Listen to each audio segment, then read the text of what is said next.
Madre, ¿cuándo vas a hacer el testamento? La voz de Valentina resonaba en aquella habitación fría del hospital como un martillo golpeando mi cráneo. Era la 10ª vez en esa semana que me hacía la misma pregunta. Yo estaba recostada en la cama, conectada a tubos y máquinas que emitían sonidos constantes, ese pitido que marca cada latido del corazón como si fuera una cuenta regresiva hacia la nada. Valentina sostenía su teléfono móvil con esas uñas perfectas, esmaltadas en rojo carmesí, siempre perfectas, siempre impecables, mostrándome fotografías de pisos en la pantalla iluminada. Pero antes de seguir adelante, necesito que sepas algo importante. Esta historia que voy a contarte es real, dolorosamente real, y si llegas hasta el final, entenderás por qué algunas verdades destrozan más que cualquier enfermedad. Mira en el barrio de Salamanca, mamá. 3 habitaciones con vistas al Retiro. Es perfecto para Andrés y para mí. Te encantaría saber que tu viejo piso se va a convertir en esto. Viejo piso, mi apartamento, aquel que compré sudando en el año 1998, cuando Valentina tenía 9 años, aquel que pagué con sangre, con turnos extras, con ahorros de 6 años intensos y agotadores. Pero para ella era solamente un piso viejo, una propiedad obsoleta esperando cambiar de dueño. El médico me había dado 6 meses de vida, cáncer de páncreas en fase avanzada, metástasis en el hígado, sin posibilidad alguna de intervención quirúrgica. La quimioterapia sería únicamente paliativa, me había explicado con esa voz suave que los doctores utilizan cuando deben entregar noticias terribles, devastadoras, finales. Pero lo que mi hija desconocía, lo que absolutamente nadie, salvo yo, sabía en ese momento preciso, era que mientras ella seleccionaba qué apartamento comprar con el dinero de mi muerte, mientras organizaba mentalmente mi funeral, mientras distribuía mis bienes antes incluso de que dejara de respirar, yo estaba grabando cada palabra, cada visita, cada pregunta sobre herencias, cada comentario cruel disfrazado de preocupación filial. Todo quedaba registrado en un pequeño dispositivo escondido en el cajón de la mesita junto a la cama. Lo compré en una tienda de electrónica 2 semanas después del diagnóstico, cuando Valentina comenzó con las preguntas insistentes sobre el testamento. Costó 200 euros, la mejor inversión que hice en toda mi existencia. Mi hija creía saberlo todo, creía tener el control absoluto de la situación, creía que mi muerte era cuestión de pocas semanas. Estaba equivocada, muy equivocada. Mi nombre es Mercedes Solano, tengo 62 años. Fui profesora de literatura española durante 38 años en institutos públicos de Madrid. Crié a mi hija sola desde que ella tenía 3 años de edad. Y esta es la historia de cómo descubrí que pasé más de 3 décadas criando a una desconocida, a una persona que jamás conocí realmente, a una mujer que deseaba mi muerte con urgencia. Valentina nació un martes de marzo del año 1989. Eran las 6:15 de la mañana. Lo recuerdo perfectamente porque miré el reloj de pared de la sala de partos en el momento exacto en que ella emitió su primer grito. Un grito potente, poderoso, que llenó aquel cuarto blanco del hospital con vida pura. La enfermera sonrió ampliamente y comentó que esa niña tenía buenos pulmones, que seguramente sería cantante. No fue cantante, pero siempre tuvo voz fuerte, siempre supo gritar cuando deseaba obtener algo. El padre, Mario Solano, estaba presente ese día. Sostuvo mi mano durante el trabajo de parto. Fueron 12 horas interminables, 12 horas de contracciones que rasgaban mi cuerpo por la mitad. 12 horas de un dolor que jamás imaginé que fuera posible experimentar. Pero Mario permaneció todo el tiempo, secó mi sudor, me dio hielo, susurró palabras de aliento sincero. Lo estás haciendo bien, amor. Ya falta poco. Nuestra hija está a punto de llegar. Y cuando Valentina finalmente nació, cuando la enfermera colocó aquel pequeño bulto, mojado y rojo, en mis brazos, Mario lloró de verdad. Lágrimas gruesas descendiendo por su rostro. Tocó la diminuta cabeza con tanto cuidado como si estuviera hecha de cristal frágil. «Es perfecta», susurró con emoción.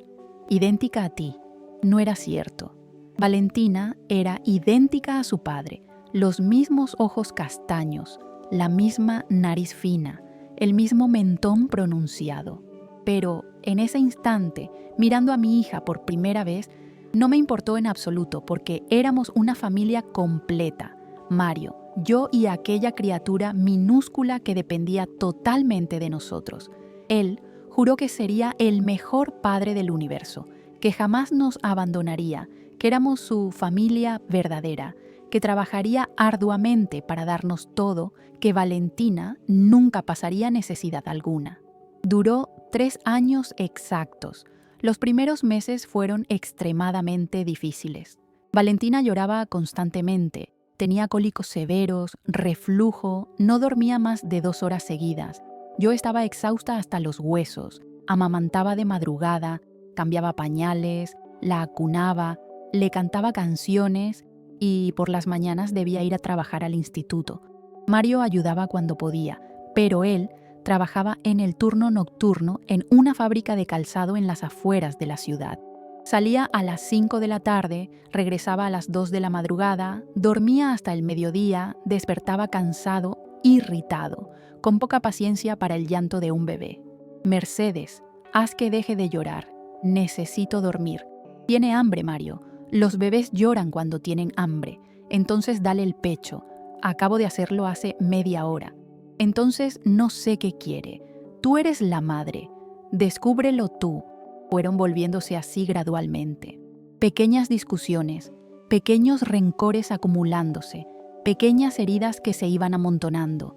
Cuando Valentina cumplió 6 meses, Mario perdió su empleo. La fábrica cerró sus puertas, despidió a todos. Él estuvo 2 meses desempleado, buscando trabajo desesperadamente, enviando currículums, asistiendo a entrevistas. Nada funcionaba. El dinero se apretó dolorosamente. Comencé a dar clases particulares por las noches. Dejaba a Valentina con mi madre, iba a casas de alumnos, enseñaba gramática, redacción, literatura castellana. Regresaba a las 11 de la noche completamente agotada. Recogía a Valentina, dormida en brazos de mi madre, la llevaba a casa, la acostaba y 3 horas después estaba despierta nuevamente para amamantarla. Mario permanecía en casa supuestamente buscando empleo, pero cuando yo llegaba, él estaba frente al televisor. Cerveza en mano, cenicero repleto de colillas. Valentina llorando en su cuna sin consuelo. «Mario, ¿por qué no la cogiste?» «Está bien, solo es caprichosa. Lleva horas con el pañal sucio. ¿No sientes el olor? Ay, Mercedes, para allá. Exageras absolutamente todo». Y así fue deteriorándose poco a poco, día tras día, hasta que una mañana de sábado, 3 meses después del tercer cumpleaños de Valentina, desperté y la cama a mi lado estaba vacía, fría.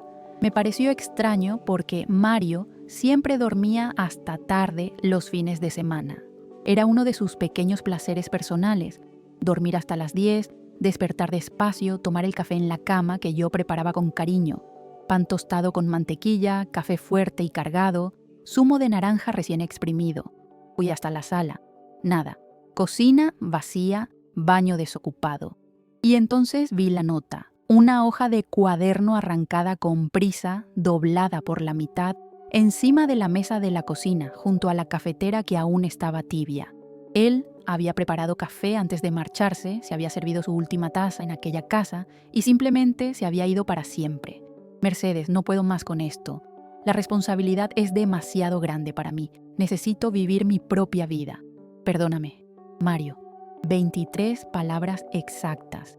Eso fue lo que valió mi matrimonio de 6 años. 23 palabras en una hoja de cuaderno barata. Ni siquiera tuvo el valor de decírmelo a la cara, de darme una explicación coherente, de despedirse de su hija pequeña. Me quedé allí parada, sosteniendo aquel papel entre mis manos temblorosas, escuchando el sonido de Valentina jugando en su habitación. Ella tenía 3 años. Estaba cantando una canción infantil de la televisión, aquella voz aguda de niña feliz que no sabía que su padre acababa de marcharse para siempre jamás. Me senté en la silla de la cocina, miré esa nota, la leí una y otra vez, intentando comprender, intentando procesar la magnitud de lo sucedido. Mi marido me había abandonado con una niña de 3 años, sin avisar previamente, sin conversar, sin dar oportunidad de arreglar las cosas. No lloré en ese momento. En esa hora específica no podía permitirme llorar porque si comenzaba no iba a poder detenerme nunca más. Y había una niña de 3 años que necesitaba desayuno, que necesitaba a su madre, que necesitaba que alguien se mantuviera entero y funcional. Entonces guardé la nota en el cajón, respiré profundamente, sequé los ojos que ni siquiera habían llegado a lagrimear todavía y fui a preparar tortitas para Valentina, como hacía todos los sábados sin excepción. Abrí el frigorífico, saqué huevos, leche, harina de trigo, comencé a preparar la masa, mezclando despacio, automáticamente, mientras mi mente procesaba lo acontecido. Se fue. Mi marido se fue. El padre de Valentina se fue. ¿Cómo iba a contárselo a ella? ¿Cómo explicarle a una niña de 3 años que papá no volvería nunca más? Mamá, tengo hambre. Valentina apareció en la cocina con su pijama de ositos, cabello despeinado, ojos todavía hinchados de sueño, hermosa, inocente, sin imaginar que su vida acababa de cambiar para siempre. Ya voy a prepararlo, mi amor. Siéntate en tu sillita. La ayudé a subir a la silla alta, le puse el babero, le di un vaso de zumo y volví a la sartén donde la primera tortita ya se estaba friendo. ¿Dónde está papá? Ella preguntó lo inevitable. La pregunta que yo sabía que llegaría, que no sabía cómo responder adecuadamente. Papá tuvo que viajar por trabajo, mi amor. Mentira. La primera de muchísimas mentiras que tendría que contar en adelante. ¿Cuándo vuelve? No lo sé, hija. Realmente no lo sé.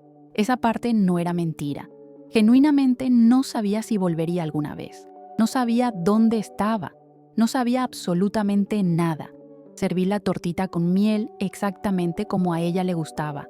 Valentina comió cantando alegremente, balanceando sus piernitas, feliz, mientras mi mundo entero se desmoronaba en silencio absoluto. Después del desayuno, le di un baño, la vestí, le peiné el cabello haciéndole 2 coletas con lazos rosas y la llevé al parque porque era sábado y todos los sábados íbamos al parque sin falta. Empujé el columpio, la ayudé en el tobogán, construimos castillos de arena y todo el tiempo, mientras Valentina reía y jugaba inocentemente, yo pensaba, ¿cómo voy a hacer esto sola? ¿Cómo voy a criar a esta niña sin ayuda de nadie?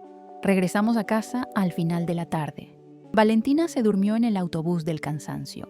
La cargué en brazos, subí los 3 tramos de escaleras del edificio, la acosté en su cuna con cuidado, y fue solamente cuando cerré la puerta de su habitación, sola en el pasillo oscuro, que me derrumbé completamente.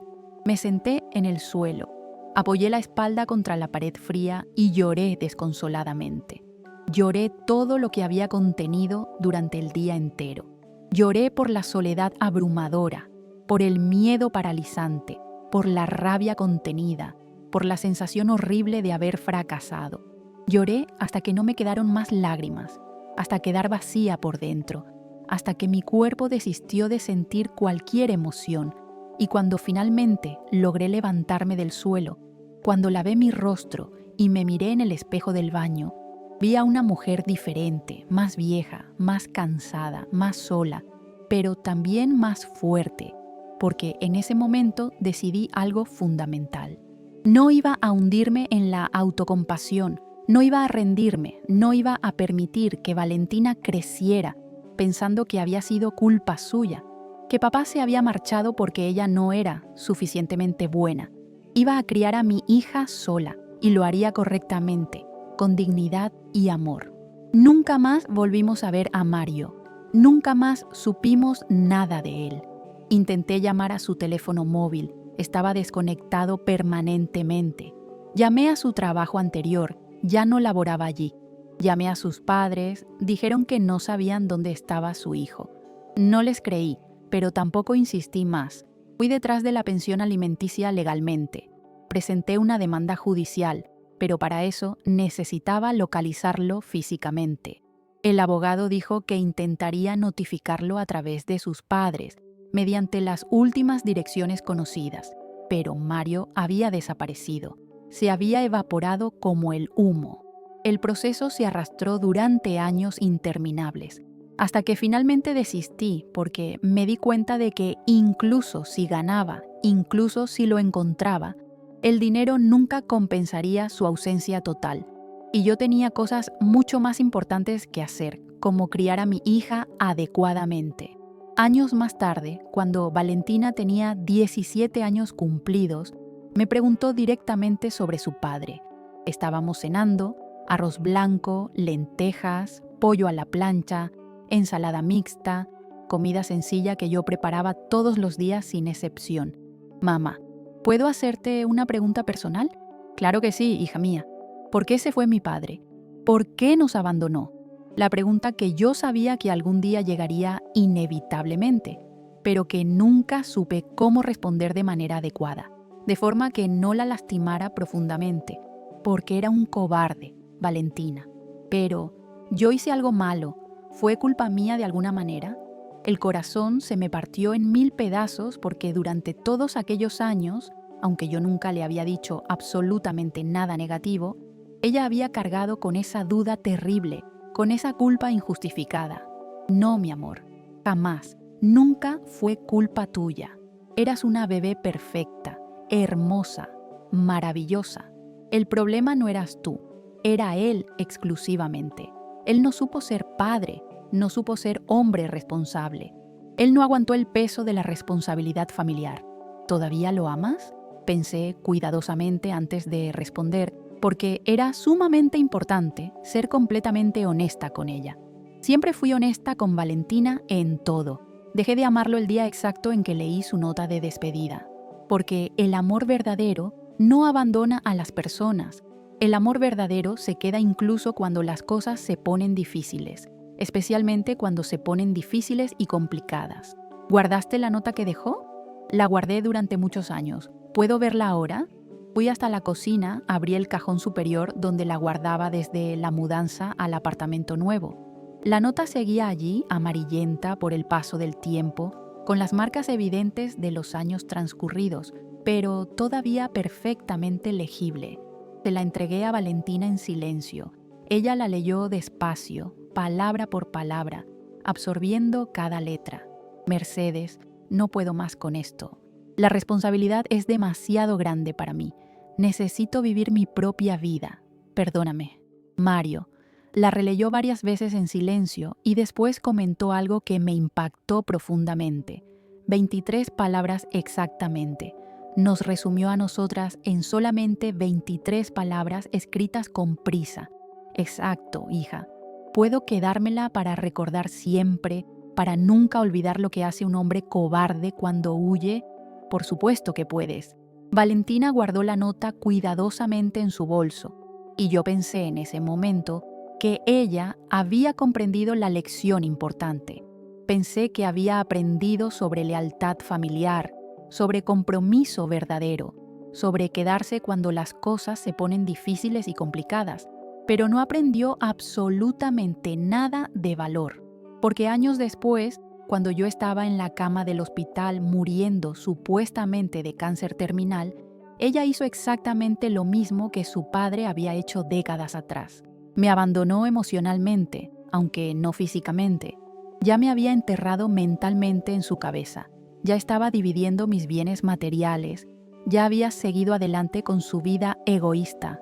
La ironía resultaba cruelmente dolorosa. Había pasado 17 años completos enseñándole a no ser como su padre ausente. Y al final terminó siendo idéntica a él en lo fundamental. Después de que Mario se marchó definitivamente, tuve que reinventarme rápidamente como persona. No tenía tiempo para el luto prolongado, para la depresión paralizante, para sentir lástima de mí misma durante meses. Tenía una niña de 3 años bajo mi responsabilidad. Alquiler que pagar mensualmente, facturas acumulándose, comida, pañales, porque Valentina todavía no había dejado el pañal completamente. colegio privado, que ya estaba pagado hasta final del semestre, pero que no iba a poder costear nuevamente si no conseguía más dinero urgentemente. Trabajaba como profesora en un instituto público en las afueras de Madrid, un colegio grande, antiguo, repleto de adolescentes ruidosos y profesores exhaustos y desmotivados. Ganaba el equivalente a unos 500 euros mensuales en aquella época de principios de los años 90. Con la inflación constante de esos años, resultaba difícil hasta seguir el ritmo de cuánto valía el dinero de un mes para el otro, pero era suficiente para sobrevivir apenas. Pero no alcanzaba para vivir sola con una niña pequeña, no alcanzaba para pagar alquiler, electricidad, agua, teléfono, comida, medicinas, pañales, colegio, médico, ropa que los niños crecen y se les queda pequeña cada 3 meses exactos. Hice los cálculos matemáticos necesarios. Necesitaba al menos 50% más de ingresos mensuales como mínimo absoluto. Entonces, conseguí más trabajo, muchísimo más trabajo del humanamente razonable. De 7 de la mañana a 5 de la tarde, daba clases en el Instituto Público.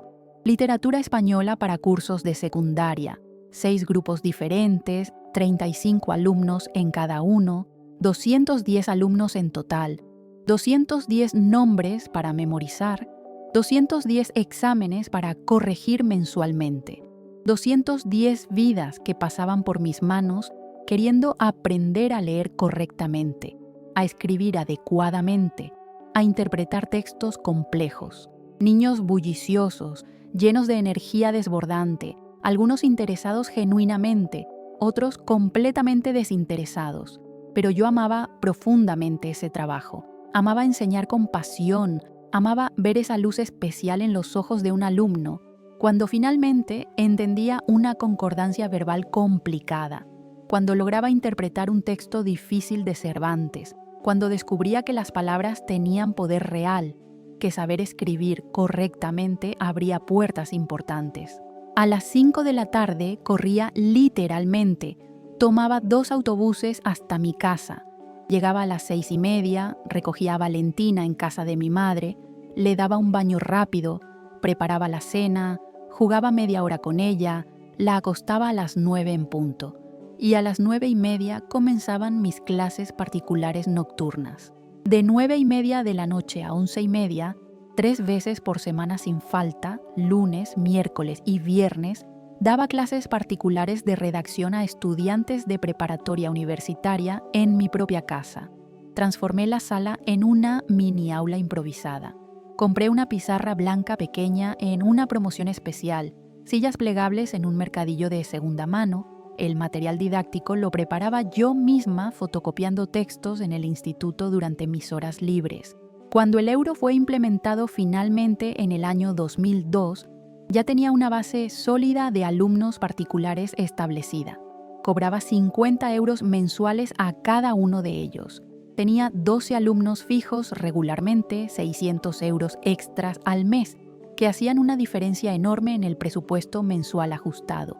Los alumnos venían puntualmente, se sentaban en mi sala modesta, escribían redacciones mientras Valentina dormía profundamente en la habitación contigua. Yo corregía minuciosamente, daba retroalimentación detallada, enseñaba estructura de disertación académica, cohesión textual, coherencia argumentativa, todo lo que necesitaban saber para los exámenes de acceso universitario. A las 11:30 de la noche se marchaba el último alumno siempre. Yo cerraba la puerta con llave, limpiaba la sala rápidamente, guardaba las sillas plegables, lavaba los vasos usados y entonces finalmente me sentaba en la mesa de la cocina con pilas enormes de exámenes del Instituto Público para corregir hasta altas horas. Corregía hasta la medianoche, la 1 de la madrugada, a veces las 2, dependiendo de cuántos exámenes tuviera acumulados. Y entonces me acostaba exhausta, dormía 4 horas escasas y a las 6 de la mañana sonaba el despertador nuevamente sin piedad. Los sábados, de 9 de la mañana a 3 de la tarde, trabajaba en una academia de idiomas en el centro de Madrid. Enseñaba español para extranjeros, estadounidenses, europeos, asiáticos, gente que venía a España para trabajar temporalmente y necesitaba aprender el idioma rápidamente.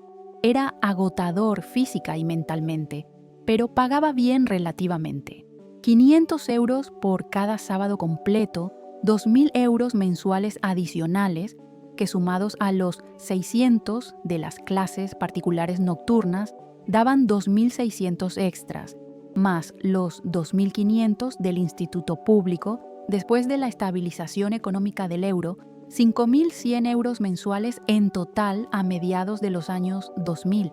Alcanzaba justamente, muy ajustado, pero alcanzaba para sobrevivir dignamente. Y los domingos yo era madre exclusivamente, solamente madre sin ninguna otra preocupación. Nada de trabajo extra, nada de exámenes para corregir interminablemente, nada de clases para preparar meticulosamente. Despertaba temprano naturalmente. Preparaba un desayuno especial elaborado, huevos fritos, tostadas con tomate rallado y aceite de oliva, zumo de naranja recién exprimido, jamón serrano, queso manchego, pan recién comprado en la panadería de la esquina que abría temprano. Valentina despertaba con el aroma delicioso. Venía a la cocina todavía en pijama, ojos somnolientos todavía. Yo la cargaba en brazos, la sentaba en la silla, le daba el desayuno con paciencia, mientras conversábamos tranquilamente. ¿Qué vamos a hacer hoy, mamá? Lo que tú quieras decidir, mi amor. Parque, vamos al Parque del Retiro. Entonces la llevaba al parque. Valentina corría felizmente, jugaba sin preocupaciones, subía en los columpios, bajaba por el tobogán resbaladizo. Yo empujaba el columpio alto, más alto todavía, hasta que ella gritaba de pura alegría: «Más alto, mamá, más alto todavía». Y yo empujaba más alto, aunque con miedo de que cayera y se lastimara, aunque con miedo de que me consideraran imprudente, porque verla feliz y radiante valía absolutamente cualquier riesgo posible. Hacíamos picnics improvisados, bocadillos de queso y jamón que yo preparaba cuidadosamente en casa, zumo en brick, galletas de chocolate. Nos sentábamos en el césped verde, comíamos tranquilamente, conversábamos sin prisas, o mejor dicho, Valentina hablaba sin parar y yo escuchaba atentamente cada palabra. Ella contaba sobre el colegio, sobre sus amigas cercanas, sobre lo que había aprendido esa semana, sobre los dibujos que había hecho con crayones de colores, y yo escuchaba cada palabra como si fuera la cosa más importante y trascendental del mundo entero, porque genuinamente lo era para mí. Al final de la tarde regresábamos caminando lentamente a casa. Yo le daba un baño relajante. Ese momento era mi favorito absoluto del día. Valentina en la bañera llena de espuma aromática, jugando alegremente con sus patitos de plástico amarillo, riendo sin control, salpicando agua por todas partes. Y yo, allí arrodillada en el suelo del baño, lavando su cabello suavemente, pensando: esto vale absolutamente la pena. Todo este sacrificio vale completamente la pena. Después del baño, preparaba la cena, generalmente pollo asado con patatas o espaguetis con salsa de tomate casera, comida sencilla que a ella le encantaba. Cenábamos juntas, conversando, riendo, compartiendo, y entonces llegaba la hora sagrada de dormir. Valentina escogía un libro de cuentos, yo leía haciendo voces diferentes y divertidas para cada personaje. Valentina reía encantada, pedía que lo releyera y yo lo hacía gustosamente las veces que hiciera falta. Cuando finalmente se dormía profundamente, yo me quedaba allí varios minutos más simplemente observándola, su brazo pequeño colgando fuera de la cama, boca entreabierta inocentemente, respiración suave y pausada, pacífica, y pensaba con determinación: voy a darte absolutamente todo, todo lo que pueda ofrecerte, todo lo que esté a mi alcance humano. No sabía todavía en ese momento que todo nunca sería suficiente para ella, que nada de lo que diera llenaría ese vacío. Dormía solamente 4 horas nocturnas, a veces 5 si tenía suerte. No más que eso jamás, porque cuando Valentina finalmente se dormía a las 9 de la noche, Yo todavía tenía pilas enormes de exámenes para corregir meticulosamente, clases para preparar con anticipación, casa para limpiar a fondo, ropa para lavar en la lavadora vieja. No tenía empleada doméstica, no tenía ayuda de nadie, no tenía absolutamente a nadie más. Mi madre ayudaba cuando podía físicamente, pero ella tenía 68 años en ese entonces. Estaba jubilada, con problemas graves de salud, artrosis severa en las rodillas, presión arterial alta, diabetes tipo 2. No podía exigirle demasiado esfuerzo, entonces hacía absolutamente todo sola sin quejarme. Lavaba ropa de madrugada, la lavadora ruidosa funcionando mientras yo corregía exámenes en la mesa de la cocina simultáneamente. Tendía la ropa en el tendedero del patio interior. Al día siguiente, cuando regresaba del trabajo completamente exhausta, la recogía, la planchaba cuidadosamente, la doblaba, la guardaba en los armarios, limpiaba la casa profundamente los domingos por la noche, después de que Valentina se dormía, barría, fregaba los suelos, limpiaba el baño a fondo. Organizaba todo meticulosamente mientras mi cuerpo suplicaba desesperadamente por descanso merecido. Pero tenía a mi hija durmiendo pacíficamente, y mientras la observaba dormir tan tranquila, sabía con certeza absoluta que valía completamente la pena. Cada hora de sueño perdida irremediablemente, cada domingo que no descansaba realmente, cada vez que mi cuerpo me suplicaba que parara y yo no podía detenerme, porque ella era mía, mi responsabilidad sagrada, mi propósito de vida, mi razón para levantarme cada día a las 5 de la madrugada, incluso exhausta hasta los huesos, incluso con el cuerpo dolorido completamente, incluso queriendo rendirme. Poco a poco fui ahorrando dinero metódicamente. 100 euros aquí, 200 allá.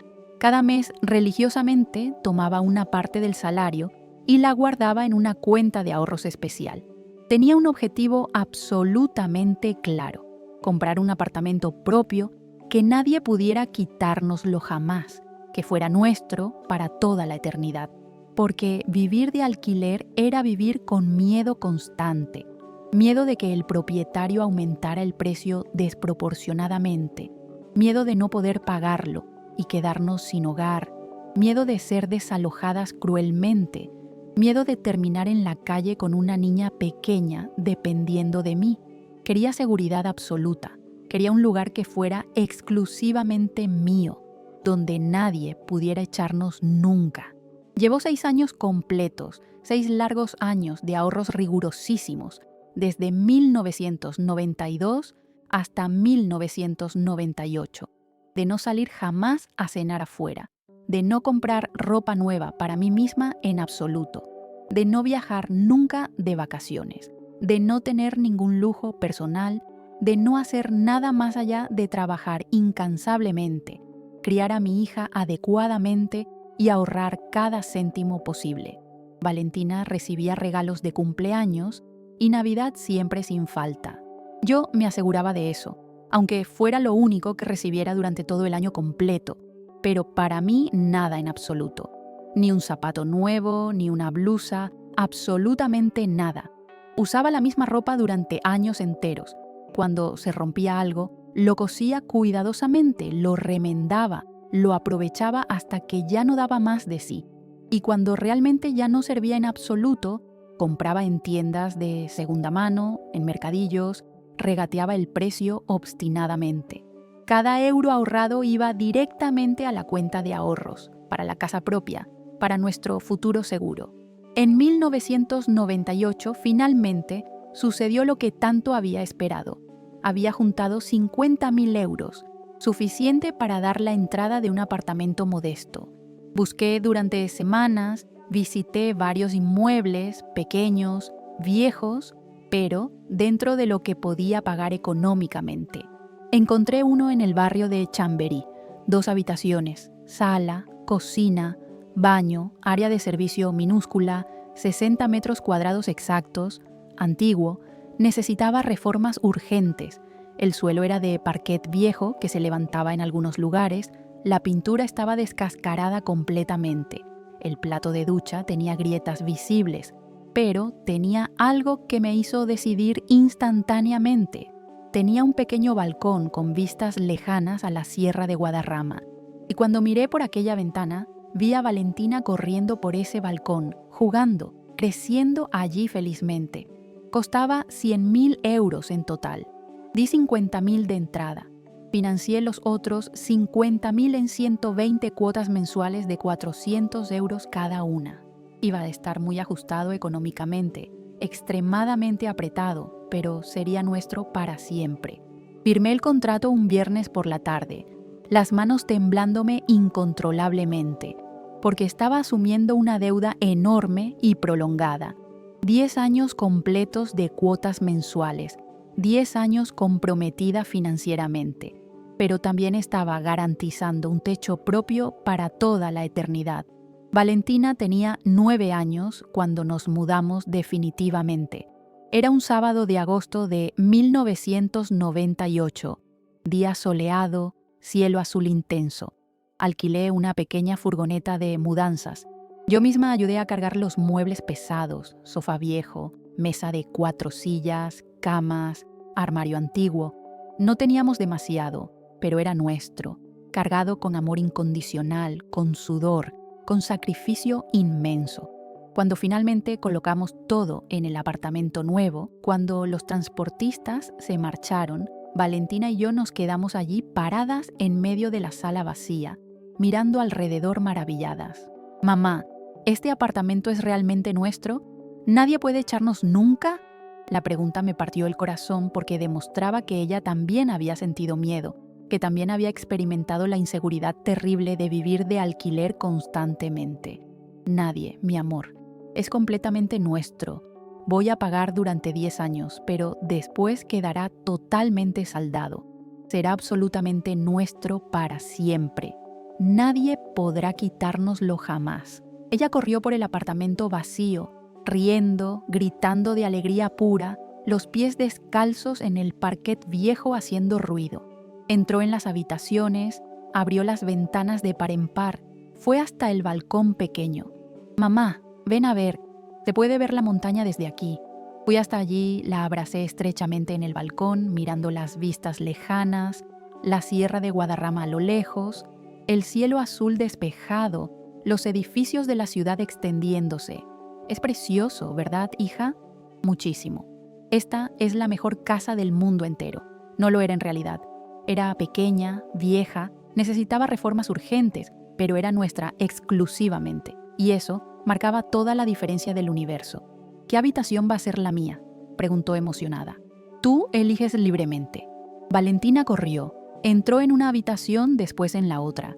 Se quedó pensando seriamente, como si fuera la decisión más trascendental de su vida. «Esta de aquí», señaló la más pequeña, «tiene ventana a la calle. Puedo ver a la gente pasar. Entonces esa es tuya completamente. ¿De qué color quieres pintarla?» «Rosa». «¿Puedo?» «Por supuesto que puedes». «Y cortinas. Cortinas con flores y un escritorio blanco para hacer los deberes escolares». Los ojos le brillaron intensamente. «¿En serio, mamá?» «¿De verdad?» «Absolutamente en serio». Me abrazó fuertemente, de esa manera en que los niños abrazan, con el cuerpo entero, con fuerza desmedida, con amor puro. «Eres la mejor mamá del mundo entero». Y yo creí genuinamente en ese momento que ella realmente pensaba eso, que me amaba profundamente, que estaba agradecida, que comprendía los sacrificios realizados.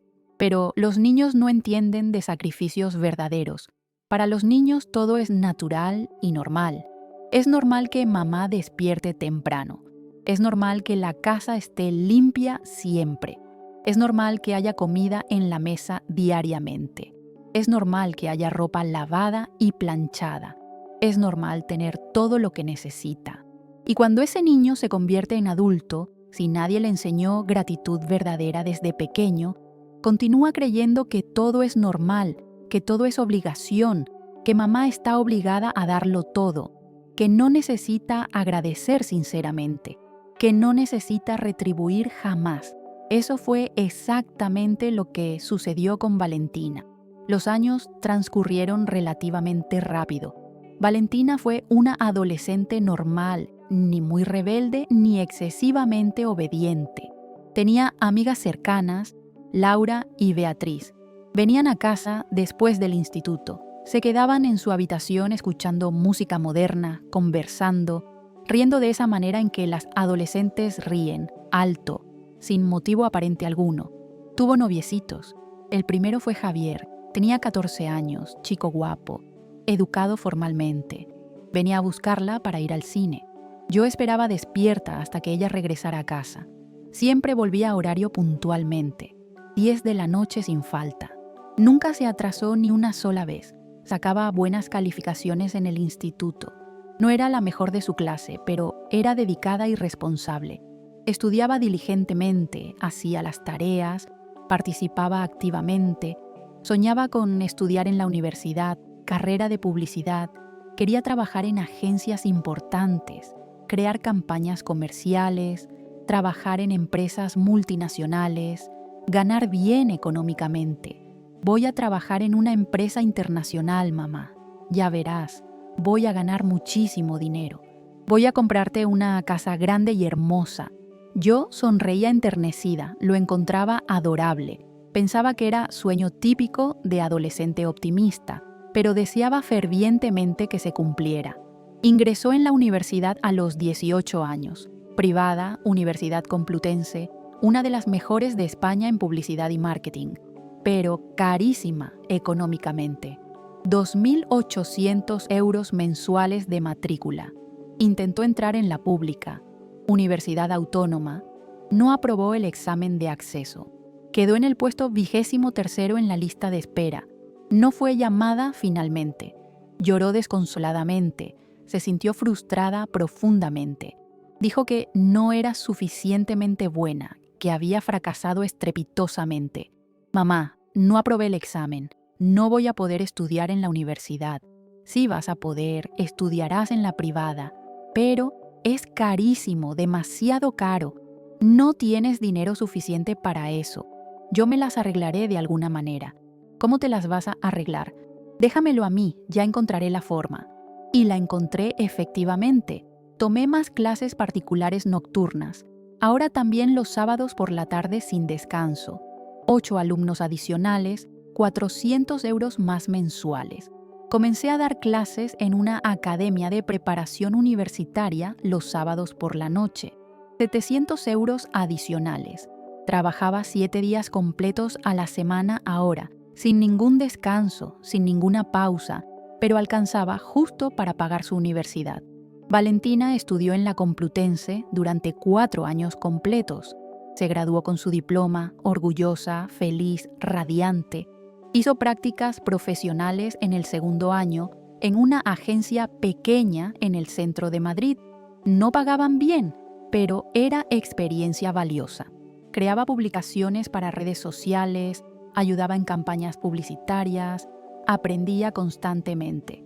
En el 4.º año consiguió empleo real en una empresa de cosméticos internacional. Comenzó como asistente junior de marketing. Ganaba 2.000 euros mensuales. Poco dinero, pero era el comienzo prometedor. Fue ascendiendo gradualmente, coordinadora después de 2 años, gerente después de 3 años más. El salario fue aumentando progresivamente, 3.000, 5.000, 8.000, 10.000 euros mensuales. Salió de casa a los 25 años. Alquiló un estudio pequeño en Malasaña, diminuto, pero era suyo, su independencia. Conoció a Andrés a los 28 años en un evento corporativo, lanzamiento de producto nuevo. Había sido contratado por el banco donde trabajaba para hacer la cobertura financiera del evento, administrador de empresas, gerente de relaciones corporativas, guapo, alto, cabello con gel, traje bien cortado y elegante, educado formalmente, ganaba bien económicamente. Comenzaron a salir juntos. Ella me lo presentó en el segundo mes de noviazgo. Lo trajo a cenar al apartamento. Preparé lasaña, la receta que Valentina siempre había adorado desde niña. Andrés fue simpático, educado, me llamó señora respetuosamente, elogió sinceramente la comida, conversó sobre trabajo, sobre planes futuros. Parecía buen chico realmente. 6 meses después se fueron a vivir juntos. Alquilaron un apartamento más grande de 2 habitaciones en Malasaña. Nada excesivamente grande, pero más bonito, moderno, amueblado completamente. 2.500 euros de alquiler mensual. Lo dividían equitativamente, cada uno pagaba su mitad. Se casaron civilmente un año después, sin fiesta elaborada, sin pompa excesiva. No tenían dinero para boda grande y tampoco lo deseaban particularmente. Preferían ahorrar para comprar apartamento propio eventualmente. La ceremonia fue en el registro civil un sábado por la mañana. Solamente yo, los padres de Andrés y 2 amigos cercanos como testigos oficiales, María y Carlos. Valentina estaba hermosa, vestido blanco sencillo, cabello recogido en un moño elegante, ramo pequeño de flores blancas, radiante, luminosa. Andrés vestía traje gris claro, corbata plateada, nervioso, feliz. Cuando el juez preguntó si aceptaba a Andrés como legítimo esposo, y Valentina respondió afirmativamente. Lloré emocionada. No pude contener las lágrimas porque mi niña había crecido completamente. Ya no era aquella criaturita de 3 años que cantaba canciones infantiles. Era una mujer casada, independiente, autosuficiente. Fuimos a almorzar después a un restaurante sencillo en Chueca. Ellos pagaron, insistieron amablemente, celebramos, brindamos, tomamos fotografías y ese día, mirando a mi hija feliz junto a su marido, pensé genuinamente valió completamente la pena. Todo el sacrificio valió absolutamente la pena, pero estaba completamente equivocada en esa apreciación. Durante todo ese tiempo transcurrido, Valentina fue hija normal aparentemente. Me llamaba 2 o 3 veces semanales, siempre rápidamente, siempre apurada. Hola, mamá, ¿todo bien? Estoy saliendo del trabajo ahora mismo. Solo llamé para saber cómo estás. Estoy bien, hija. Qué bueno saberlo. Mira, luego te llamo con más tiempo. Beso. Almorzaba conmigo los domingos, ocasionalmente, 1 vez al mes aproximadamente, a veces menos frecuentemente. Llegaba al mediodía, comía, conversaba brevemente y se marchaba a las 3 en punto. Siempre tenía compromisos pendientes, siempre tenía algo urgente que hacer. Recordaba mi cumpleaños, enviaba mensaje de felicitación, a veces aparecía personalmente, a veces no, dependía de su agenda ocupada. Día de las Madres siempre venía con algún regalo, perfume caro, ropa elegante, cosas que yo nunca usaba realmente, pero agradecía cortésmente. Almorzábamos juntas, ella publicaba fotografía en Instagram con pies de foto emotivos, #mejor mamá del mundo, #Día de las Madres, #agradecida. Navidad la pasábamos juntas siempre. Ella y Andrés venían para la cena festiva. Yo preparaba pavo asado, guarniciones variadas, postres elaborados, la mesa repleta de comida. Comíamos, conversábamos, intercambiábamos regalos pequeños y después ellos se marchaban a la fiesta en casa de los padres de Andrés. Normal, relación absolutamente normal de madre e hija adulta independiente. O eso era lo que yo creía firmemente, hasta que dejó de serlo completamente. Todo comenzó un martes de abril de 2024, día 23 exactamente. Lo recuerdo perfectamente porque era víspera de mi cumpleaños. Iba a cumplir 62 años al día siguiente. Había ido al médico porque venía sintiendo dolores abdominales extraños desde hacía 3 semanas. Nada excesivamente fuerte, solo una molestia constante, una sensación de ardor que no desaparecía, empeoraba después de las comidas. Tomaba antiácidos, mejoraba ligeramente, pero volvía inexorablemente. Pensé que sería gastritis por estrés, o úlcera quizás. Había dado clases durante 38 años completos, estrés acumulado. Concerté cita con el doctor Tavares, médico general que me atendía desde hacía años. Expliqué los síntomas detalladamente.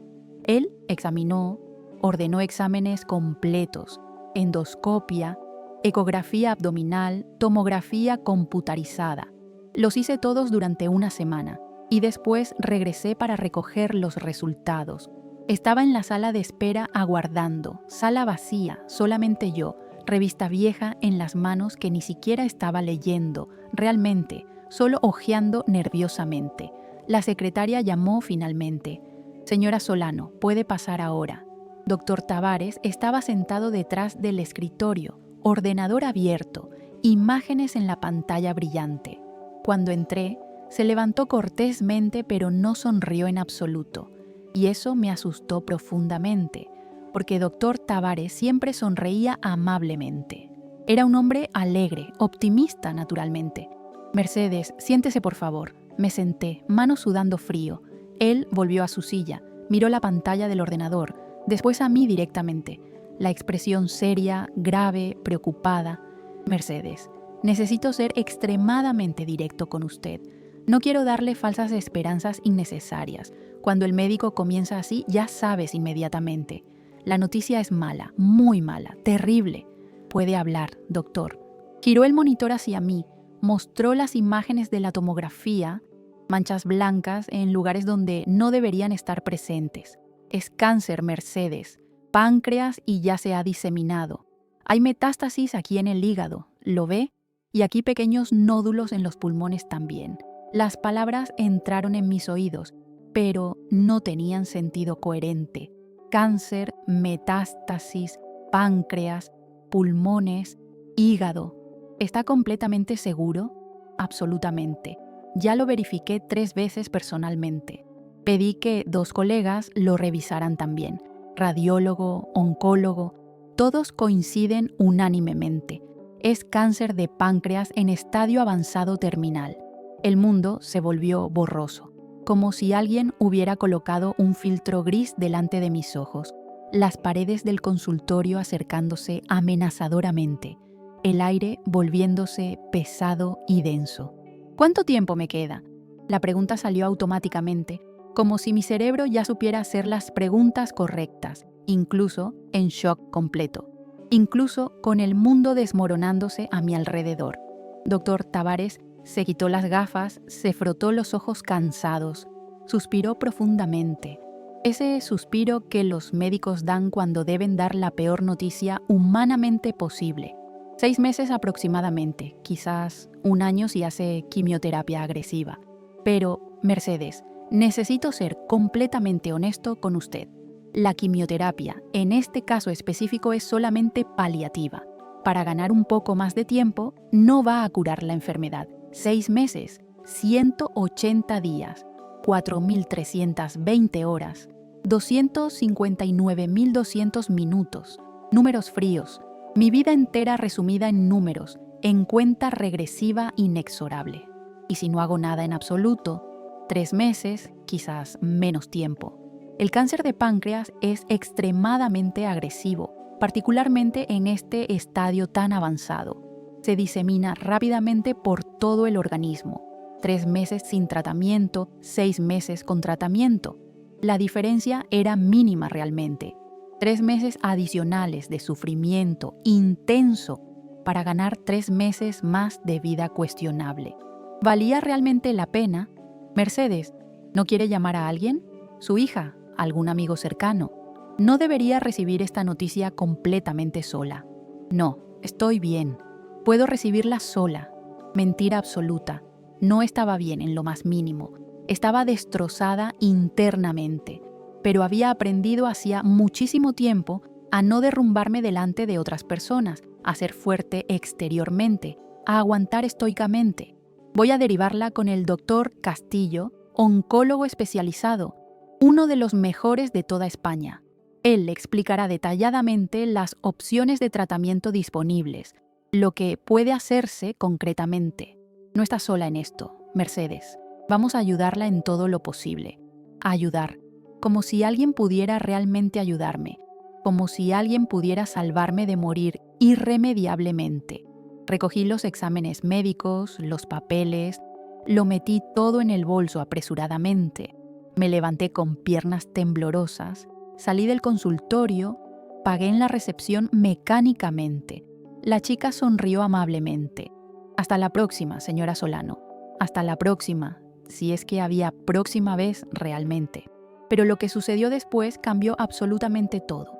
Meses más tarde del diagnóstico inicial, fui a hacer exámenes de control rutinarios, tomografía, resonancia magnética, marcadores tumorales.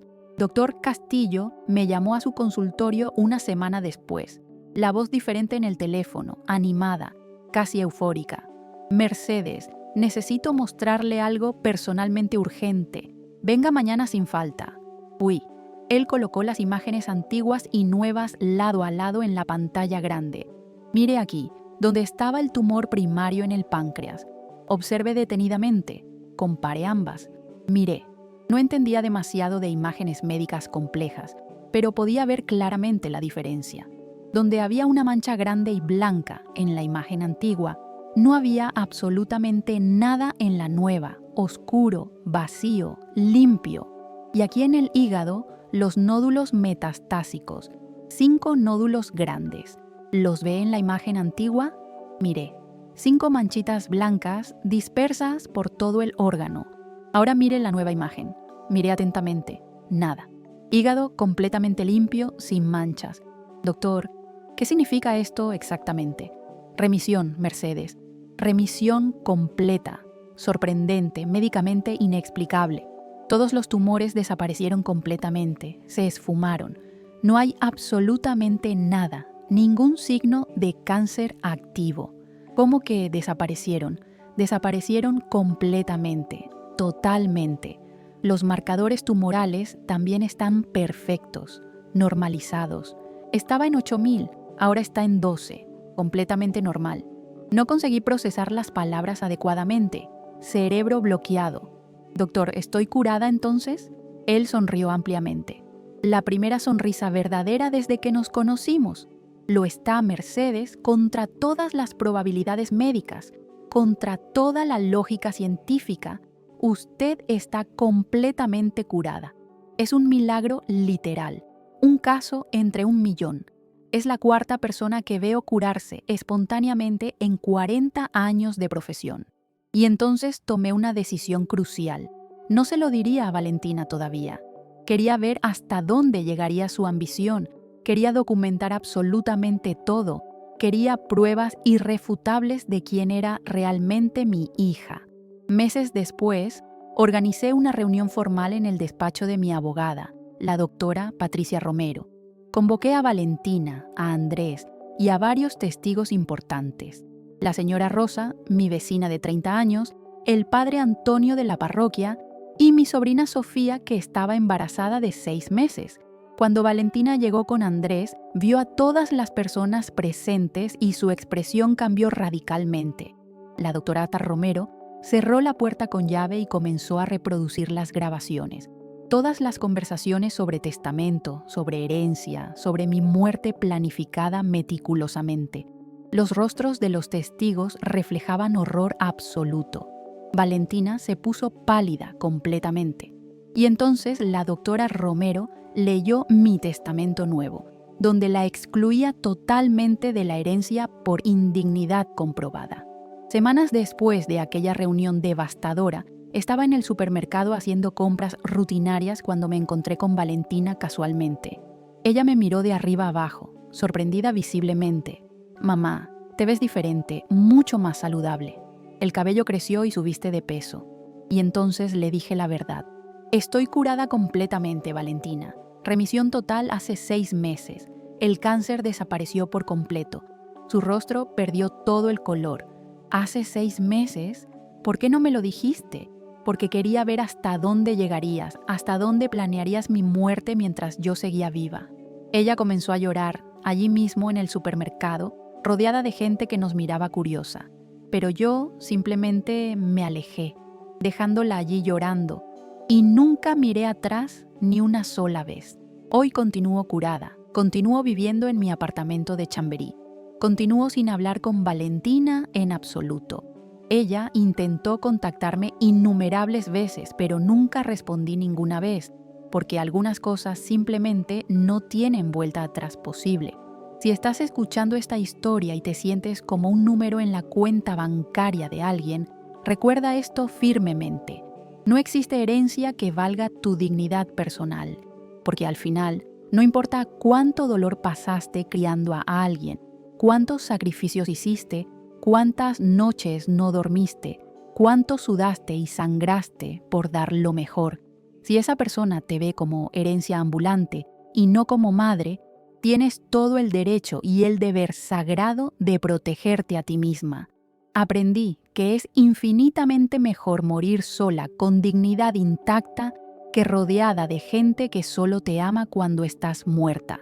Y cuando yo muera finalmente, dentro de muchos años espero, Valentina abrirá ese testamento y descubrirá que no recibirá absolutamente nada.